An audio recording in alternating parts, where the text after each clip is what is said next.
Faly hitafahoana amintsika any atokantrano indray topolasy tovovavy amin'ity aliny alahady fa enina ny volana novambra ity atao anatin'ny fandaharana mahery anoranana anao ireo vokatra ara-pahatanjahantena sy ny vaovao mikasika ny fanatanjahantena nalaza tamin'ny herinandro iny ny baolina kitra sy ny baolina lavalava no hisongadina amin'ity androany ity eo amin'ny baolina kitra aloha dia nalaza ny fiadinan'ny tompontakan'ny Madagasikara tamin'ity faran'ny herinandro ity sabotsy ny androany alahady zany satria dia niditra tamin'ny dingany manasadalana izany fifananana ny Telma Coupe de Madagascar izany tany Mahajanga moa no nantanterahana ireo lalao manasadalana ireo araka izao itaterana manaraka ianao akotomanana azy ho amintsika izao. Ny ekipan'ny Knaps Sport Itas sy ny LGK Plus Analamanga no tafita amin'ny famaranany fiadinan'ny amboara nasionaly taranja baolina kitra na ny Telma Coupe de Madagascar izay atao ny 17 novambra izao.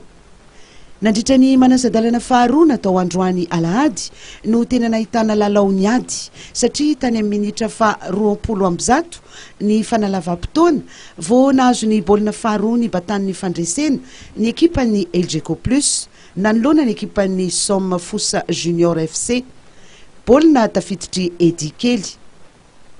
Ny saraka Adsala Rainoray ny rotota nandritra ny 90 minitra ara-dalàna. Ny ekipa tompon-dakana Analamanga no nanokatra ny isa teo amin'ny minitra fa 4 tamin'ny alalan'ny Dino.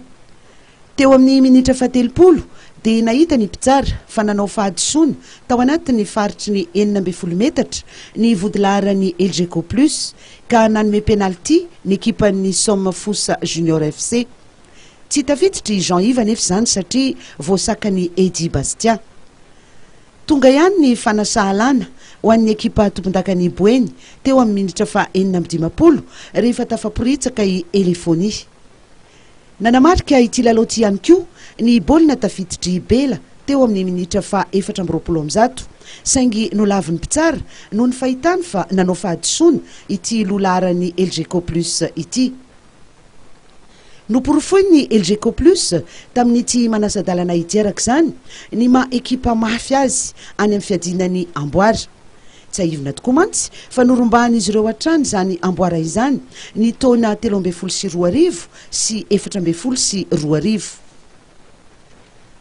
Teo amin'ny akatoky ny famaranana voalohany nataony andron'ny sabotsy tany Mahajanga ihany dia lavon'ny ekipan'ny Knaps Sport Itas tamin'ny isa 2 ny ekipan'ny Tana Formation Analamanga.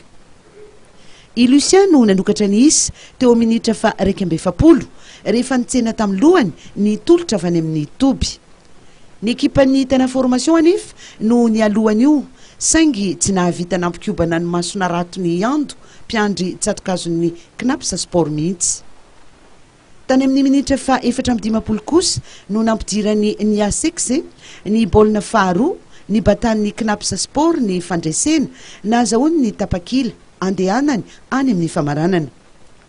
Nisy ihany ny baolina tokony ho tafiditry ny lohalaharan'ny Tana Formation teo amin'ny fizaram-potoana faharoa saingy diso ny koropaka loatra izy ireo.